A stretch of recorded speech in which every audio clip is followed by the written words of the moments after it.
გამარჯობათ. მე დღეს მინდა ჩავწერო რამოდენიმე ვიდეო გაკვეთილი, რომელშიც დაწვრილებით იქნება მოთხრობილი, რა არის კომპიუტერი, როგორ ავარჩიოთ შესაძენად კომპიუტერი, როგორ ვიმუშაოთ მასთან, როგორ გავურთხილდით და როგორ გავწმინდოთ ის სისტემური ფაილებისაგან, ნარჩენი ფაილებისაგან, ან თუნდაც ინტერნეტიდან შემოსული მავნე პროგრამებისაგან.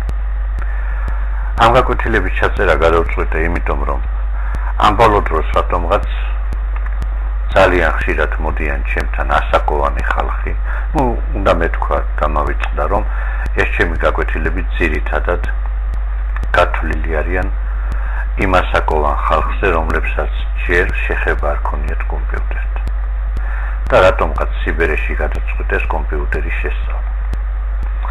ხშირად მოდიან ჩემთან ასაკოვანი ხალხი, რომლებიც მთხოვენ კომპიუტერთან მუშაობის ელემენტარული წესების შევასწავლო.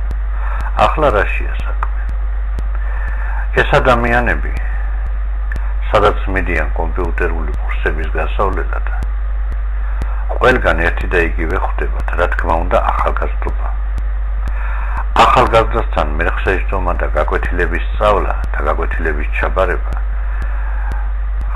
ხნიერ ადამიანს გარკვეულწილად ეუხერხულება და ამიტომ არჩევენ, რომ ჩემნაირად ინდივიდუალურად მომუშავე ადამიანთან მივიდნენ და მასთან შეისწავლონ.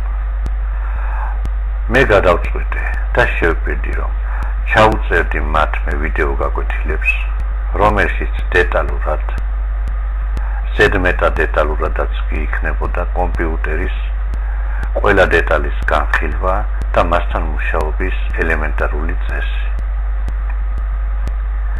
ეს ის ადამიანები არიან, რომლებიც 2-3 წლის წინ კომპიუტერთან ჯდომას და კომპიუტერთან მუშაობას გართობას ეძახდნენ და ტყუილად დროის კარგვას ეძახდნენ, მაგრამ დღეს დაჭირდათ, რომ შეისწავლონ კომპიუტერი. ამიტომ მე მინდა მათ დავეხმარო და ჩემი ვიდეო გაკვეთილები გამოვაქვეყნო Facebook-ზე, გამოვაქვეყნო YouTube-ზე და რამდენჯერაც უნდათ და როცა უნდათ მაშინ ნახონ. ამ კონტინგენტ ხალხში შედიან ძირითადად ამა თუ იმ კომპანიის ტაქსის მცხოვრები, საჯარო სკოლებისა და საბავშვო ბაღების დარაჯები, ამსრთელები, მასწავლებლები და იმ საპენსიო ასაკის ხალხი, რომლებსაც საჯარო სამსახურში ჯერ კიდევ შემორჩენიათ სამუშაო ადგილი. ასე დავიწყოთ. კომპიუტერის ძირითად დეტალს წარმოადგენს სისტემური ბლოკი. ამას ზოგი პროცესორს ეძახის, ზოგი кейს ეძახის, სინამდვილეში კი ამას ქართულად ქვია სისტემური ბლოკი. სისტემური ბლოკი შედგება 7 ძირითადი დეტალისაგან და ზუსტად ამ დეტალების ძირითად პარამეტრებზეა დამოკიდებული ჩვენი კომპიუტერი ძლიერი იქნება თუ არ იქნება. მე ვურჩევდი მათ, ვინც ეხლა გადაწყვიტა კომპიუტერის შეძენა, გაითვალისწინონ შემდეგი. თუ ოჯახის წევრი დაკავებულია თამაშებით, კომპიუტერული თამაშებით, მაშინ მან აუცილებლად უნდა არჩიოს ძლიერი სისტემური ბლოკი, რადგან თამაშები მოითხოვს კომპიუტერულ ძალიან დიდ რესურსს. ის ადამიანები, რომელთა ოჯახებში მხოლოდ კომპიუტერს იყენებენ საოფისე პროგრამებზე და სოციალური ქსელებისთვის, მათ შეუძლიათ შედარებით სუსტი კომპიუტერით შეიძინონ, რადგან შედარებით სუსტი კომპიუტერით კარგად უმკლავდება სოციალურ ქსელებს და საოფისე პროგრამებს.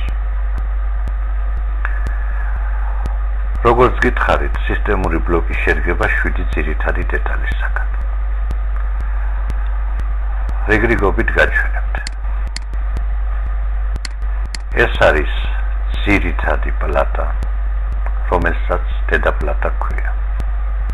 მაზერს ეძახიან მეორენაირად. აი ამ დედაპლატაზე არის ყველა სხვა დეტალი დამაგრებული და ეს დედაპლატა აღიქვამს ყველა იმ დეტალს, რომელსაც მასზე დაამაგრებ და ყველას მიუჩენს თავის ადგილს, თავის დანიშნულებას, რომ კომპიუტერმა იმუშაოს ნორმალურად. შემდეგი არის ვიდეოკარტა. ვიდეოკარტა არსებობს კულერით, არსებობს კულერის გარეშე. შემდეგი არის ოპერატიული მეხსიერება. მომდევნო DVD რომი, ესე იგი დისკების გამშვები. ეს არის ვინჩესტერი, მყარი დისკი, რომელზეც იწერება Windows-ი და ამ მყარი დისკის სექტორების მდგომარეობაზეა დამოკიდებული გარკვეულწილად კომპიუტერის სიჩქარე. ეს არის პროცესორი. 775 სოკეტზე პროცესორი, ორბირთვიან კომპიუტერებს ახასიათებთ უფრო ასეთი დეტალები. ეს არის ძირითადი ინფორმაციის გადამხარშავი, რომელიც მიაწვდის ვიდეოკარტას ინფორმაციას, რათა ვიდეოკარტამ თავისწილად გაანათოს ეკრანზე ის ინფორმაცია. ამას მეორენაირად კომპიუტერის ტვინს უწოდებენ, რადგან ძალიან დიდ ფუნქციას ასრულებს კომპიუტერში აი ეს პატარა დეტალი.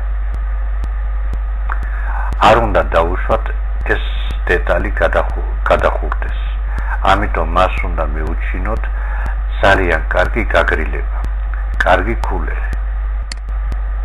აი ეს არის პროცესორის კულერი, რომელზეც დამოკიდებულია როგორ გაგრილდება პროცესორი.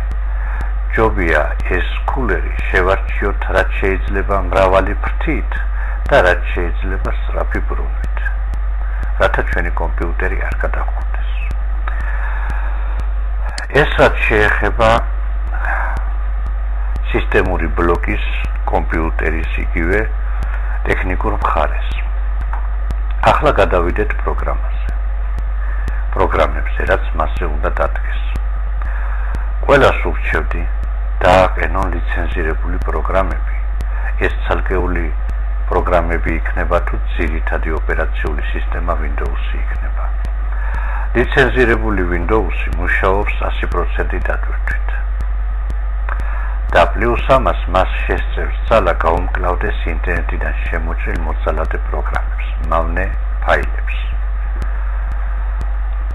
არალიცენზირებული Windows-ი, რომელსაც მეორენაირად Xerox Windows ეძახიან, ის მუშაობს 67% დატვირთვით და არც იზღილაკი აქვს გააქტიურებული, რომელიც დაიცავდა მას შემოჭრილი მავნე პროგრამებისაგან. მაგის გარდა ყველაზე მნიშვნელოვანი ის არის, რომ არალიცენზირებული Windows-ი დაახლოებით 2-3 თვის შემდეგ თვითონვე გადაიქცევა ციფრულ, ეგრეთ წოდებულ მავნე პროგრამად. ლიცენზირებული Windows-ი კი შესაძლებელია თუ კი გავუფრთხილდებით და ეტაპობრივად კომპიუტერს გავწმენთ, 1 წელიც კი იმუშაოს ლიცენზირებულმა Windows-მა ისე, რომ არანაირი ჩავარდნა არ ქონდეს. პროგრამებსაც ურჩევდი დააყენონ ლიცენზირებული, ესა თუ ის პროგრამა. უბრალოდ Photoshop-იც რომ დააყენოთ, უნდა დააყენოთ ლიცენზირებული Photoshop-ი თავისი key გასაღებით, თავისი ციფრული გასაღებით. რადგან არალიცენზირებული პროგრამები ყოველთვის ზიანს აყენებენ ფიზიკურ დეტალებს. წეღარა დეტალებიც განახეთ, აი ამ დეტალებს არალიცენზირებული პროგრამები ყოველთვის ზიანს აყენებენ და უზღუდავენ მუშაობის ნორმალურ რიტმს. ახლა რაც შეეხება გაწმენდას. ხშირია შემთხვევები, როდესაც ჩვენ კომპიუტერთან მუშაობთ და დავინახავთ, რომ ამოვარდა პატარა ფანჯარა ორი ღილაკით, რომელიც გვეკითხება, თანახმა ხართ თუ არა ხართ თანახმა. ჩვენ ხშირად ეს ფანჯარა რო თავიდან მოვიშოროთ, უცებ ვაკლიკებთ რომელიმე ღილაკს და ფანჯარაც გაქრება. გაითვალისწინეთ, თუ ზუსტად არიცით ეს რა ფანჯარა, რომელი პროგრამის ფანჯარა არის. არასოდეს არ დააკლიკოთ არც თანხმობას, არც უარის ღილაკს. ჯობია ის მოიშოროთ აი ამ წითელი ღილაკით, აი ამ წითელი ჯვრით, ფანჯრის მარჯვენა კუთხეში რომ მდებარეობს. და ეხლა რატო? თუკი ჩვენ ოკეითი მოვიშორებთ ამ ფანჯარას, ეს ნიშნავს, რომ ჩვენ მას უფლებას ვაძლევთ შემოვიდეს ჩვენ სისტემაში, დაინსტალირდეს და ჩაიწეროს რეესტრში, რაც შემდეგ უკვე ტვირთად დააწვება ჩვენ კომპიუტერს. თუ მას ჩვენ მოვიშორებთ უარის ღილაკით, მაშინ ეს ფანჯარა მოსვენებას არ მოგცემს და ყოველ 5 წუთში ერთხელ ამოხდება. ამიტომ ჯობია მოიშოროთ აი ამ ღილაკით. სხვა დანარჩენს უკვე გაკვეთილებში გეტყვით. მე გაკვეთილებში ვაპირებ სარკეული დეტალების, აი თუნდაც დედაპლატის, ვიდეოკარტის, აი ამ დეტალების სარკეულად განხილვას. ვისაც სურვილი აქვს, კი ბატონო, იქნება ეს გაკვეთილები Facebook-ზეც, იქნება ეს გაკვეთილები YouTube-ზეც.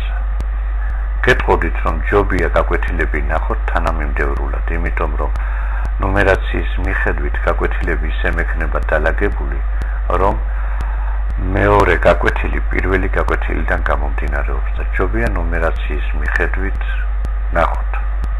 გისურვებთ წარმატებას.